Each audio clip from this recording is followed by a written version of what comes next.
Hello, accounting scholars. We are now moving on to chapter 2, which is all about the processes required to run a business and also the controls necessary to make sure it stays on track. Now, the processes involved in running a business are very analogous to the steps you would take to run a car. You know, business needs fuel, car needs fuel. You need to turn the car on. You need some way to monitor how fast you're going or how slow you're going. You need some way to monitor your gas level. So very similar to that. A business needs similar types of specific processes for it to run, and it needs specific controls to make sure that plans are being followed. So let's start out here with the first slide, which is what are the three phases of the management cycle? What are the steps that a management team will typically go through when they are managing a business? The first step is the planning phase. Now, the planning phase, some of you have experienced this in some of the work you might have done with DECA, is where you set goals and objectives for the business to achieve. You know, just like anything else, if you don't know where you're heading, you can pretty much end up anywhere. So this would be strategic plans, operating plans to guide short-term decision making. Then the second phase is the performing phase. And in the performing phase, what you're focusing on is completing the planned business activities and actually recording the results of those particular activities, so you have some idea of how you're doing. Are you getting closer to your goal, or are you veering off course? And then the third phase is the evaluation phase, and basically that's a diagnostic phase where you're providing information both to internal colleagues as well as external colleagues about how the company is performing. So, planning phase, performing phase, and evaluating phase. Okay, make sure you get that all in your notes, and let's move on to the next slide, which is what are the 4 business processes. Now, again, a business process is a set of activities where there are specific inputs involved, and that creates specific outputs that are valued. So in the analogy here from a business standpoint is you buy raw materials for a product. You add value to those raw materials by manufacturing it in a way that will result in an end product that you can then sell. So the specific phases of specific processes involve the business organization and strategy process. And that is pretty much what I would call a planning phase. This is where you determine the plan of action of the company. To some extent, it depends on the external environment. How's the economy doing? How is your customer base doing? And there's a variety of different ways you can approach this. One is called a mechanistic structure, and that is employed when the environment is relatively stable, and the company is focusing on improving their operations by reducing costs. This is sometimes called an efficiency strategy. The other is an organic structure as opposed to a mechanistic structure, and that's employed in an environment where there is a high level of uncertainty, and so the company has to be very flexible. I guess a good analogy or a good application of both of these strategies would be the type of business that might be involved. For instance, if you're in the napkin business, that's a relatively stable business. People have been using napkins, paper napkins, for years.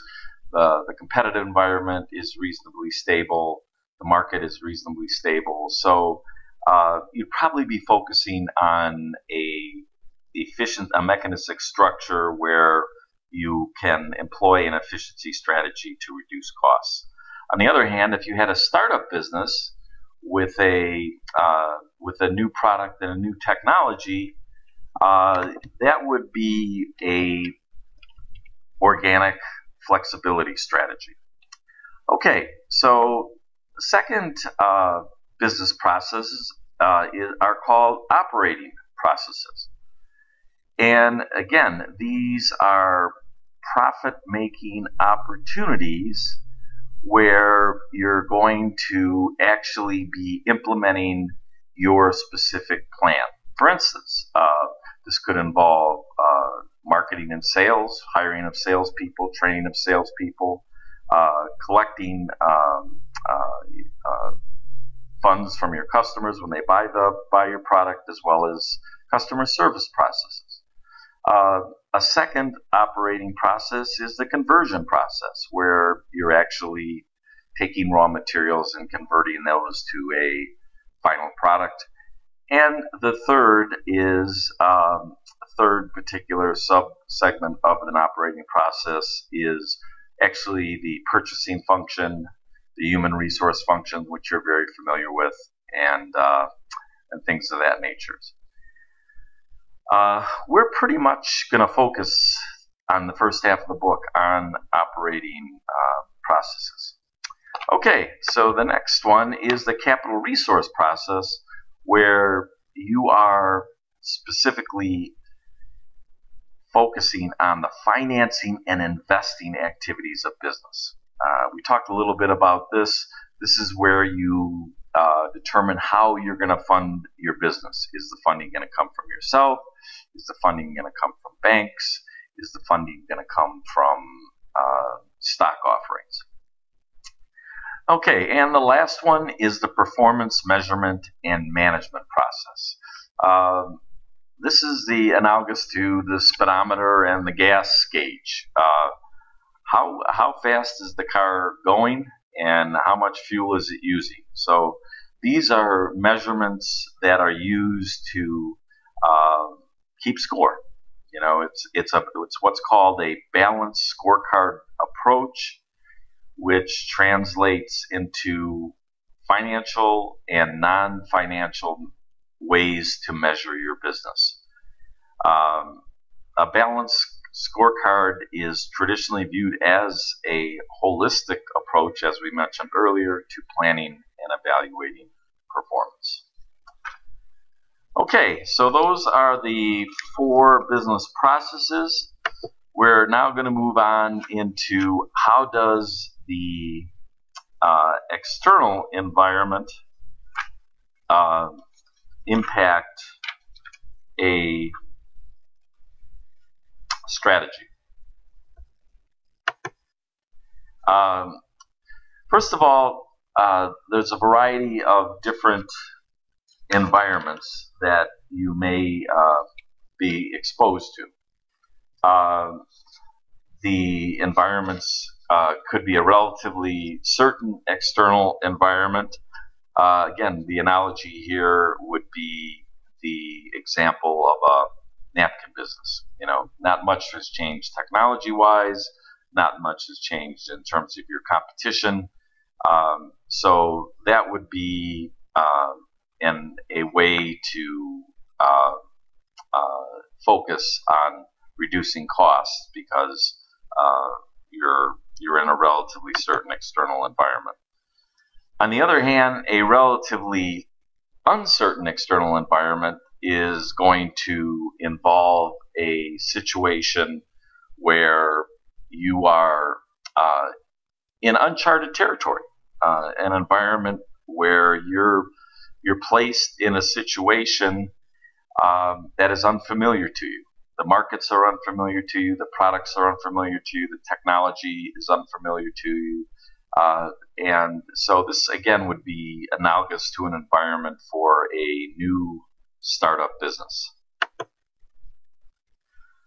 Okay, now we're going to talk a little bit about operating sub-processes. Now, in terms of operating sub-processes, there's a couple. The marketing, sales, collection, customer service process, that is a group of process involved with customers. The second is the conversion process, which we talked a little bit earlier about. That's primarily involved in taking raw materials and adding value either through the manufacturing process or the service process to make an end product. The purchasing human resources process is basically about people, and as well as the steps necessary to bring new materials in, as well as pay for those particular processes. Okay, now we're going to talk about the the financing investing process. The financing investing process involves just that, financing. Where do you get your funds? Is it owner financed? Is it bank financed? Is it stockholder financed? And then the second is, where do you invest those funds? As you begin to make money, do you reinvest them in your business? Do you offer those funds to as dividends to your shareholders to increase your share price? You have a variety of options. So guys, we are going to end here. Make sure you've got good notes, and we will see you tomorrow.